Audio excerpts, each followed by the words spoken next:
오늘은 코리아맨이 쓰나미 속으로 여행을 해봅니다. 쓰나미가 온다면 무엇이 보여질까요? 위력은 얼마나 되며 그 안에는 어떤 느낌이 들까요? 탈출하는 방법은 있을까요? 오늘은 인간이 쓰나미에 빠지면 어떻게 되는가에 대한 영상입니다. 자연재해를 흠뻑 느끼는 이 여행 지식 코리아와 바로 시작해봅니다. 쓰나미, 이 단어를 익히 들어보셨을 겁니다. 쓰나미란 말은 지진으로 인해 발생하는 해일을 말하며 넓은 의미로는 해저에서 발생한 지진, 화산 폭발, 산사태 등의 급격한 지각변동 혹은 운석 소행성 등 우주 천재의 충돌로 발생한 해수의 긴 파동이 비정상적으로 높아져 해안으로 들이치는 현상을 말합니다. 일본에서 유래한 용어로 2004년 남아시아 대지진으로 인한 대규모 지진해일 피해가 난 후부터는 의미가 확실히 정착되었죠. 한국 지진관측법에 따라서는 지진해일이라고 불리웁니다.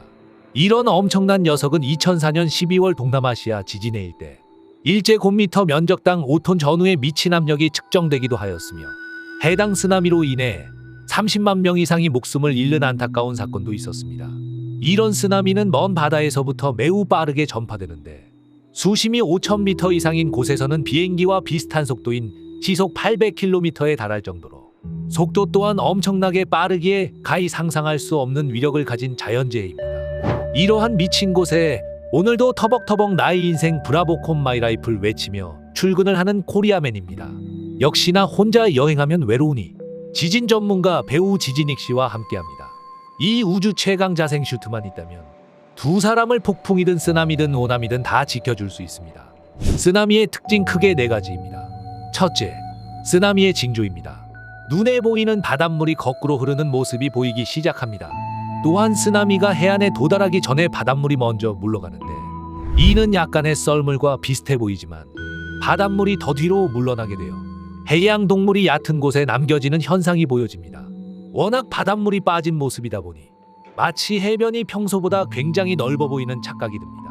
또한 멀리서는 평상시 해안가 소리와는 다르게 큰 굉음 소리가 들리며 마치 기차나 비행기 같은 소리처럼 느껴집니다. 옆에 지진익 씨는 소풍 왔다 생각하는지 팔딱팔딱 물고기를 구경하고 있습니다. 자연산 우럭입니다. 코리아맨도 최애 우럭이 지천에 널린 걸 보니 입맛을 다져봅니다.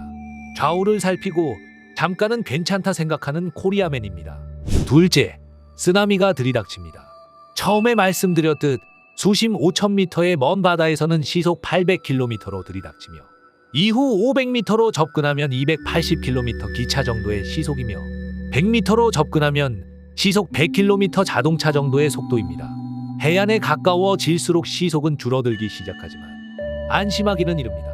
해안에 닿은 쓰나미의 경우 잔잔하고 얕은 바닷물에 밀려 갑자기 속도는 떨어지지만 줄어든 속도만큼 에너지가 발생해 파고가 높아지게 됩니다. 이때 해안가로 미친 듯이 시속 40km로 들어오기 시작합니다. 여기서 파도가 3에서 6m의 높이만 되더라도 많은 사상자와 피해를 일으키는 아주 파괴적인 지진의 일이 될 수 있습니다. 특히 1m의 높이만 되더라도 인간의 사망률은 99% 이상이며 성인들도 도저히 서 있을 수 없을 정도로서 물에 휩쓸리는 사람은 빠르고 복잡하게 이동하는 무유물에 부딪혀 사망할 가능성이 엄청 높습니다. 실제 일본에서 한 실험 결과 2.5m의 높이의 파도의 사방 1m 넓이의 순간 최대 압력은 10톤과 근접하였으니 자동차, 나무, 선박집 등 모든 것들을 분해시키고 흡수해버립니다. 하지만 코리아맨과 지진익 씨는 살아남습니다. 우주 최강 자생 슈트니까요. 물속으로 한번 잠수해봅니다. 셋째, 쓰나미의 내부입니다. 앞서 말씀드린 것처럼 인간은 이 내부에 휩쓸려 많은 잔해들과 함께 움직여집니다. 역시 물속에서도 헤엄쳐나가기도 힘들며 워낙 많은 잔해가 있기에 쓰나미의 해수면보다 더 많은 잔해와 부딪히며 온몸이 찢겨지고 익사하게 될 것입니다. 이처럼 해안가로 밀려온 쓰나미의 경우 인간을 삼켜버리지만 해안가와 멀리 떨어진 쓰나미의 내부는 의외로 안전할 수 있습니다.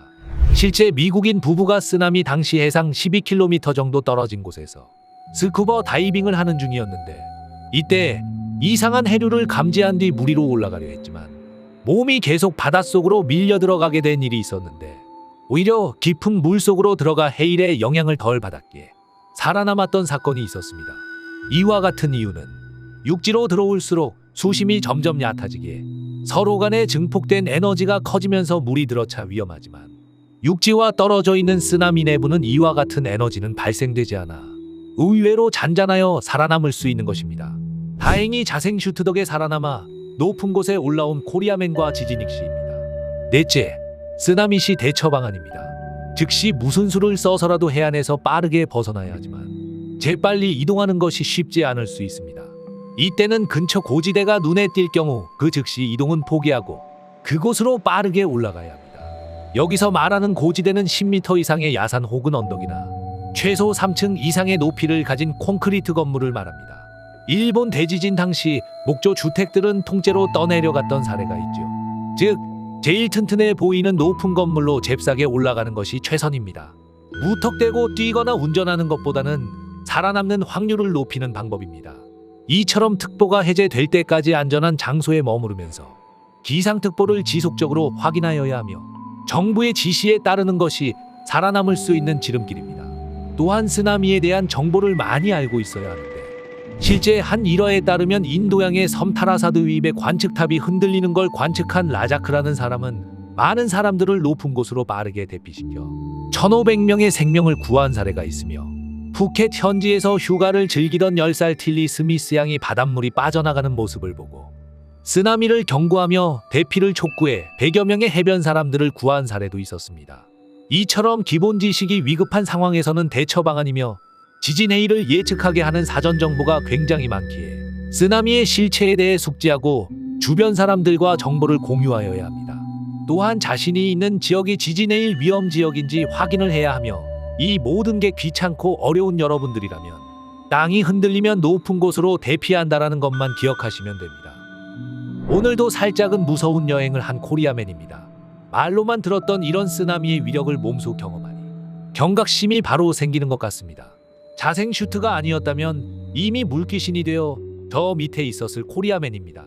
역시 대한민국 또한 삼면이 바다로 접해 있기에 언제든 지진의 일이 발생할 수 있다고 생각하며 많은 정보를 알고 있는 것이 중요할 것 같습니다.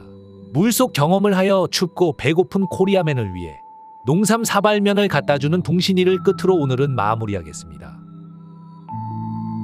여러분, 자연재해는 항상 머릿속에 대비해 두며 살아갑시다.